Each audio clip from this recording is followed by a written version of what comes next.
दोस्तों आप सभी का स्वागत है गोपी शर्मा एपी स्टडी चैनल में। रेलवे बोर्ड की तरफ से एक सूचना आया हुआ है। जो इस सूचना में क्या मेंशन किया गया है मैं आपको इसी वीडियो में कवर करने वाला हूं। तो जो भी कैंडिडेट ग्रुप डी का एग्जाम दे चुका था उनका पैसा रिफंड किया जा रहा है।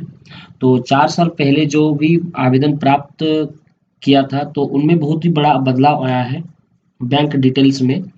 तो इस सूचना में यही बताया गया है कि बैंक डिटेल्स फिर से आपको भरना पड़ेगा और उसी बैंक अकाउंट के थ्रू से आपको पैसा रिफंड किया जाएगा। तो चलिए जानते हैं कि क्या-क्या नोटिस में बताया गया है। परीक्षा शुल्क की वापसी बैंक खाते विवरण अपडेट करना पड़ेगा, ठीक है।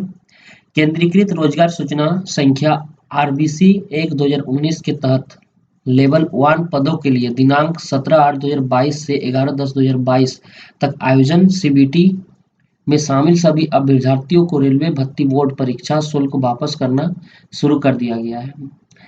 2 नंबर में बताया गया कि ऑनलाइन आवेदन भरते समय अभ्यर्थियों के नियम अनुसार परीक्षा शुल्क वापस करने हेतु बैंक अकाउंट डिटेल्स एवं आईएफएससी कोड सबमिट करवाई गई थी। ठीक है, पहले ये बोल रहा है कि पहले जब हम फॉर्म अप्लाई करवाए थे आप लोगों से तो पहले ही bank details and IFSC code submit करवाई गई थी, बट कुछ कारण की वजह से वो बदल गया है। तो इसीलिए फिर से आरआरबी ग्रुप डी की तरफ से आरआरबी की तरफ से फिर से ये नोटिस निकाला गया है और साइड पे आप bank account and IFSC code submit करके अपना पैसा रिफंड कर सकते हैं। तो विवाद हो कि यहाँ लिखा गया विदित हो कि आवेदन 4 साल पहले प्राप्त हुए थे तथा इसी बीच उम्मीदवारों के खाते के विवरण में कई बदलाव हो सकते हैं। ठीक है, 4 साल पहले आवेदन भराया गया था आप लोगों से, तो हो सकता है कि इसमें उम्मीदवारों के विवरण में बदलाव हो सकता है। साथ ही बैंक द्वारा खाते विवरण की जांच करते समय यह पाया गया कि ये खाते संख्या में बड़ी संख्या में भुगतान किए गए थे।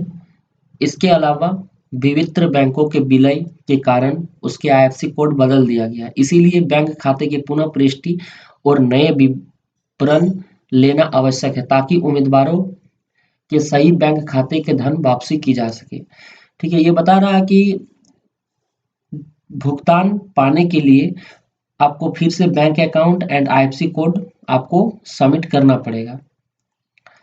3 नंबर बताया गया कि सीबीटी में शामिल सभी उम्मीदवारों को अपने बैंक खाते विवरण प्रदान करने की सुविधा के लिए रेलवे भर्ती बोर्ड ने बैंक खाते विवरण अपडेट करने के लिए एक अवसर प्रदान करने का निर्णय लिया है। तदनुसार रेलवे भर्ती बोर्ड की आधिकारिक वेबसाइट पर एक अपडेट बैंक खाते लिंक प्रदान किया जाएगा, जो दिनांक 14/4/2023 सुबह 10 बजे से 30/4/2023 शाम 5 बजे तक का विवरण अपडेट करने के लिए इस अवसर का प्रयोग करें। उम्मीदवारों से यह सुनिश्चित करने के लिए अनुरोध किया जाता है कि सबमिट किया गया बैंक खाते और आईएफएससी कोड सही है तथा इन्हें सलाह दी जाती है कि इन सबमिट करने से पहले सावधानीपूर्वक जांच लें और बैंक खाते के विवरण को एवं आईएफएससी कोड देख लें। यह ध्यान दिया जाए कि सबमिट करने के बाद अपडेट किए गए बैंक विवरण के संशोधन संभव नहीं होगा। उम्मीदवार द्वारा प्रस्तुत गलत विवरण के कारण धन वापसी के विफल के लिए रेलवे बोर्ड जिम्मेवार नहीं होगा। तो ये क्या बता रहा है कि आप बैंक डिटेल्स भरने से पहले अपना बैंक अकाउंट और आईएफएससी कोड अच्छे से मिला लेना और उसके बाद ही सबमिट करना, क्योंकि एक बार सबमिट होने के बाद आप उसको एडिट नहीं कर सकते हैं। और अगर आपने गलत IFSC code and bank account अगर टाइप किया तो आपका पैसा रिफंड नहीं किया जाएगा और इसके लिए रेलवे बोर्ड भर्ती जिम्मेवार नहीं होगा तथा इस संबंधित में किसी भी समाचार पत्र पर विचार नहीं किया जाएगा। ठीक है, इसमें कोई आप विचार नहीं कर सकते हैं। देखिए, नोट में बताया गया कि बैंक विवरण सबमिट करने की अंतिम तिथि 30/4/2023 5 बजे तक है। रेलवे भर्ती बोर्ड की रिकॉर्ड से अभ्यर्थी के विवरण के सत्यापन के बाद ही धन वापसी शुल्क की कटौती के बाद स्वीकार होगा।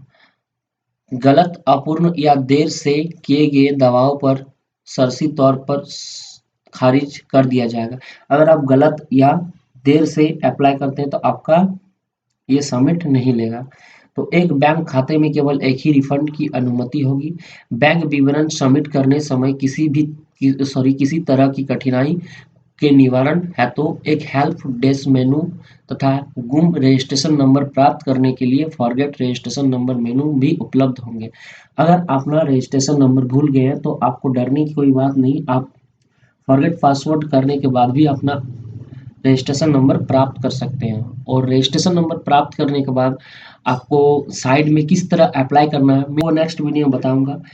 तो ये नोटिस में यही बताया गया है। तो आपको ये वीडियो अगर अच्छा लगा है तो लाइक एंड सब्सक्राइब जरूर कीजिएगा। Thank you.